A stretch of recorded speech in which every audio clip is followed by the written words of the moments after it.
Okay. Anybody have any questions off the questions out of the packet from yesterday? Okay. The biggest thing to remember is when you're reading one of those bevel protractors,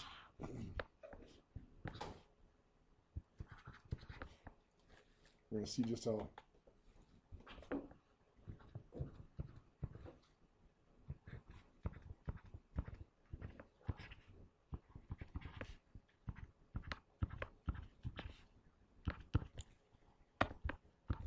you've got your main scale, then somewhere you've got a 0 on the vernier scale.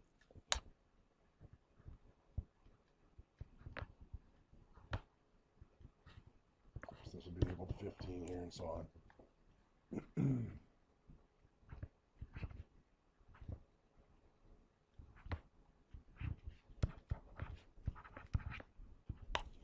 So we've got, first of all, where do we read the main scale? Where the 0 is on the vernier scale. So here that is between 37 and 38. So that's going to be 37 degrees. And now do we read this going to the right or to the left? To the right. Why? The larger numbers are going to the right. And the one that lines up is 30. So that's 37 degrees, 30 minutes. All make sense? Okay. Any questions on operations, adding, subtracting, multiplying, dividing with those angles? Converting between decimal degrees and DMS? Got it down? Most of you got the calculator doing it? That works. As long as you know how to do it with the calculator, that's good. Okay, some of you are still working on the quiz, and that's fine. Please feel free to take as much time as you need to finish it up. We're going to take a look at our new stuff now quick. You know, we've talked about these parallel lines and transversals. I want to review just a little bit of it quick.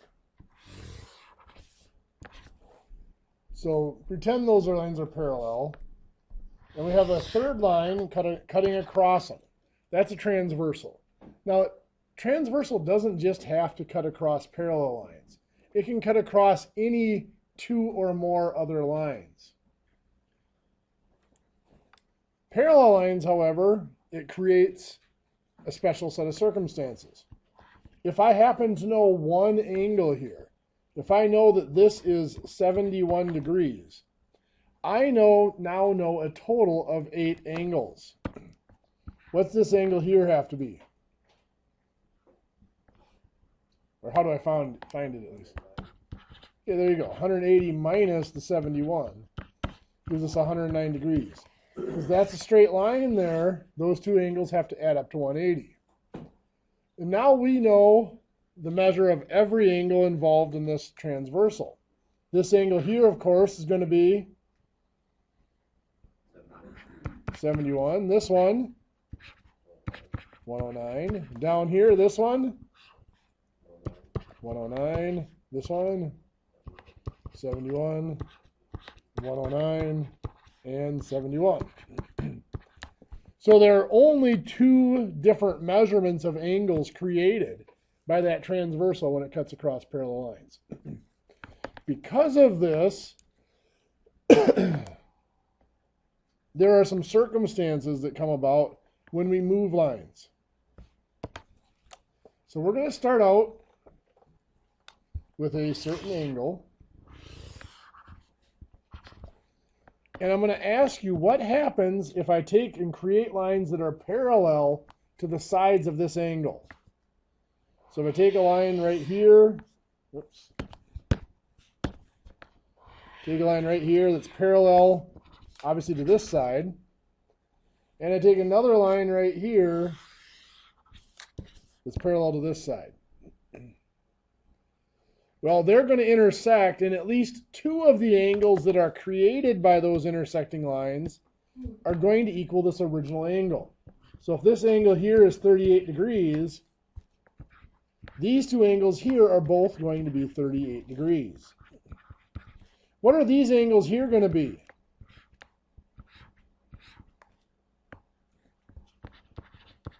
Well, 180 minus 38 would be 142 degrees. Those are the supplements. They add up to 180 degrees. Now with that in mind, what if the things I'm creating are not complete lines like that? So let's look at this angle. Of course, this is an obtuse angle, bigger than 90 degrees.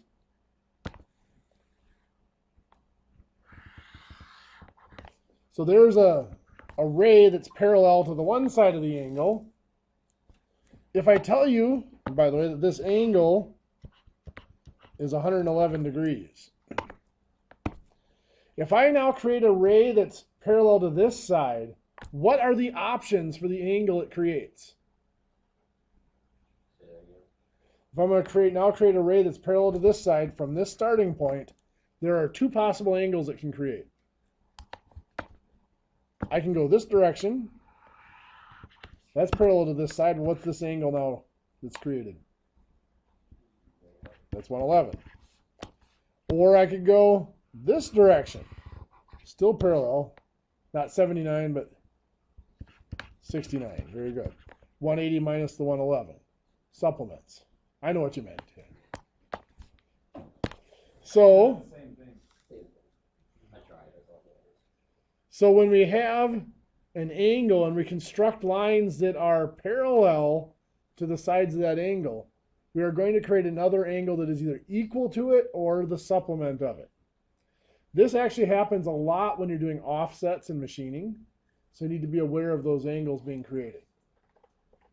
Similar to that, this one might not quite be so obvious. Let's say that this angle here is 37 degrees. We talked briefly yesterday or the day before about angle sums of figures. A four-sided figure will have an angle sum of 360 degrees. Remember, or four-sided or four-angled figure, either one. Number of sides equals the number of angles. We'll have an angle sum of 360 degrees. It's the number of angles minus 2 times 180. And we'll actually go over how does that come from, where does that come from here after in the next few days. What is that again? The number of sides or the number of angles minus 2. What is it for? That's the angle sum of a figure. So a four-sided figure, 4 minus 2 is 2, 2 times 180 is 360. So a four-sided figure will have an angle sum of 360 degrees. So now with that in mind, I'm going to create sides that are perpendicular. Remember, perpendicular means they form a right angle with this side. So that forms a right angle there. This one forms a right angle here. So we need to figure out this angle created right here. Well, this whole figure has to be 360 degrees. What do these two angles add up to? Yeah, 90 and 90, which is going to be 180. So these two have to combine to make 180. So that's saying this one has to be 143 degrees. Those two angles are supplements. 143, 143. That's just 37. No, that's just the arc for the angle there. I can see where you can confuse that. So here we doing the perpendicular lines to the sides of the angle, we can create the supplementary angle. Is it possible to create an angle that's equal to this? When we did parallel, it could either be equal or supplementary. Can we create perpendicular lines and make an angle equal to the 37? And the answer is yep. So I take this line here that's perpendicular here already, and I extend it this way. Keep going. And then this one here, I'm going to move it over here so it's perpendicular right here. This angle is, anybody want to guess? That's 37 degrees. The reason for that, this of course forms a triangle. You've got 90 degrees and 37 degrees here. Whatever angle that is, we'll call it X. These two angles here and here have to be the same, so this one's also X. and this is 90, so this has to be 37. If 2 out of the 3 angles are the same, the third one has to be the same. So again, when you're doing offsets and stuff like that, constructing perpendiculars to the side of an angle is a lot less common than constructing parallels, but it is still something that comes up as you're dealing with your drawings. So we mentioned the idea of acute and obtuse angles the other day. We're going to use those for classifying our triangles.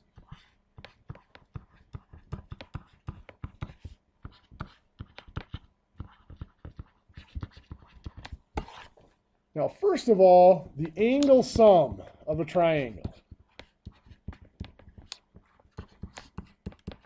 We've mentioned it before, just haven't talked about it a lot. Is the angles of a triangle have to add up to 180 degrees. The reason for this, we said that n minus 2 times 180. Well, a triangle has 3 angles or 3 sides. 3 minus 2 is 1, so 180 times 1. Complementary angles are Add up to 90. Supplementary add up to 180. So if I have a triangle here, and I'm moving around the triangle, let's say I start out moving in this direction. I make a turn here. I'll call that angle A. I'm moving in this direction. I make a turn here. I'll call that angle B. Now I'm moving in this direction, and I turn here. I'll call that angle C. What do I know about angle A plus B plus C? Not 180. 360. I made a complete turn. I started out going this direction. I turned to go this way, turned to go this way, turned, and I'm back going this way. So these are on the outside of the triangle. So now if I look at, now if I look at this here, this forms a straight line. That's 180 degrees. So I'm going to call this angle D, E, and F here. A plus D is 180 degrees, isn't it? And B plus E is 180 degrees. There. And C plus F is 180 degrees. So 180, 180, 180, that's 540 degrees. If I take out A, B, and C, though, that's 360 degrees, leaves me with D plus E plus F is 180. Basically what it is, what happened here is I have 3 corners. So that's 3 times 180. It's the number of corners times 180. Then I subtract out on the outside here will always be 360 degrees. So it's 3 times 180 is 540 minus 360 gives me 180. This formula, 180 times n minus 2, comes from the fact that 360 is just 2 times 180. This is n, my number of angles. So we're just getting this whole thing, we're just getting back to Just getting the formula, yeah. So I've got n times 180 minus 360. All I've done to create this formula is I factored out the 180. I divide out the 180, and it's n minus 2 is what's left in the parentheses. So that's where this is basically where that formula comes from, is all I showed you there. All you really need to remember out of that is the 3 angles of a triangle have to add up to 180 degrees.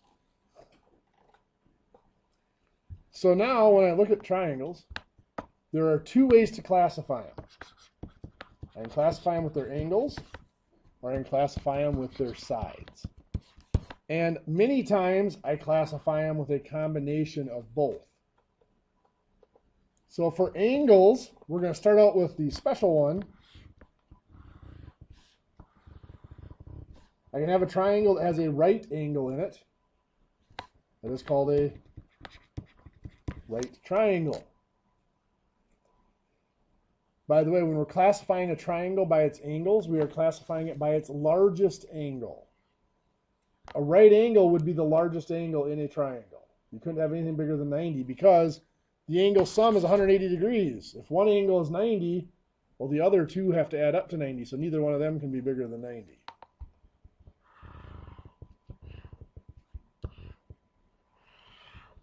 So you can have a triangle that has an obtuse angle in it. That would be called an obtuse triangle. Or we could have a triangle where the largest angle, bless you, where the largest angle is acute, and of course that is an acute triangle. Not quite, that's a little smaller than 90 here. It's 88.5. Yeah.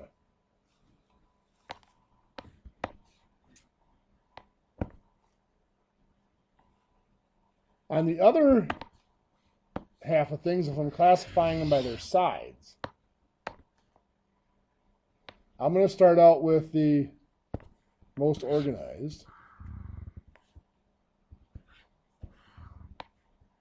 These little hash marks indicate that sides are equal. I'm going to redraw that because I didn't do a very good job.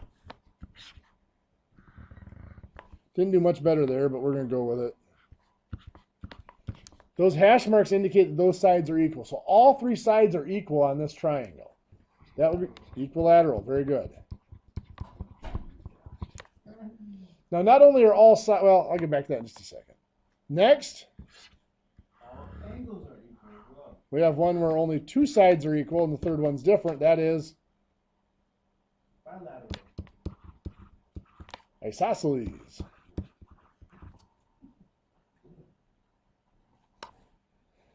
Iso means to isolate. So in an isosceles triangle, one side is different. There's one side that's isolated.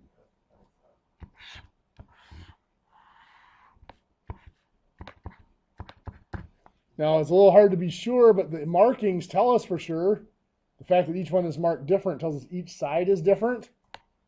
That is called scalene. We normally don't call a triangle scalene. We just say it's a triangle. And we assume that if we don't give it any special classification, it doesn't have any special classification. So very seldom do you actually say, hey, that's a scalene triangle. You say it's a triangle, and there's nothing special about it.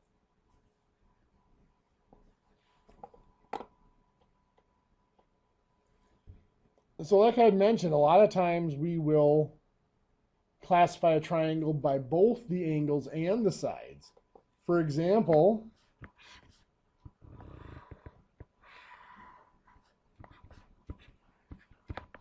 this is an obtuse angle, but it's also isosceles. So you might call that an obtuse isosceles triangle or an isosceles obtuse triangle. Either way.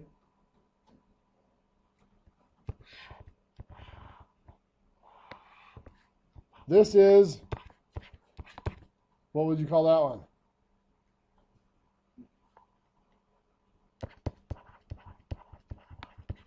Isosceles right triangle, or right isosceles triangle. Isosceles is the one that gets used the most. And then, of course, there's isosceles acute. This is an acute triangle that's isosceles.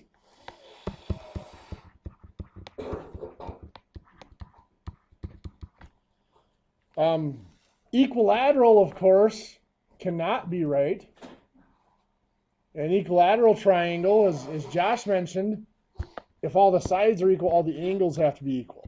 Because in a triangle, there's a little quirk that the largest side is always opposite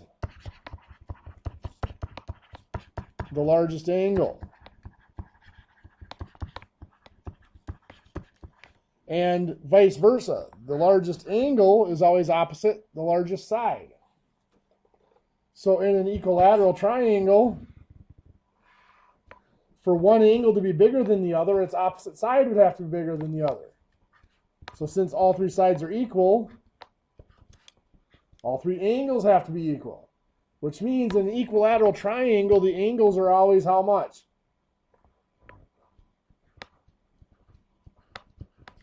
60 degrees. Because 180 is going to divide it up equally into three angles, so each 60 degrees. Because of that, if I look at this acute isosceles triangle, and I give you that this angle here is 32 degrees. Can I find these angles? Well, first of all, what do I know about these two angles and how they relate to each other? They're equal because their opposite sides are equal. I know that that triangle has to add up to 180 degrees. So if I let the size of those angles be x and x, I know that 2x plus 32 has to add up to 180.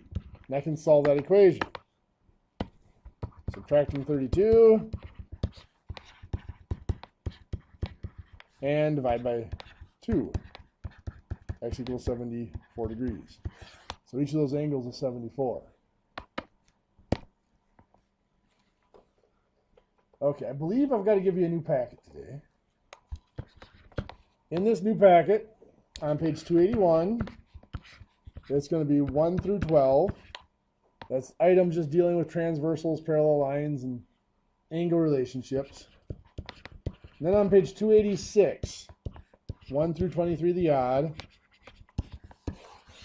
Those are going to be dealing with classifying triangles and looking at relationships between the angles of those triangles.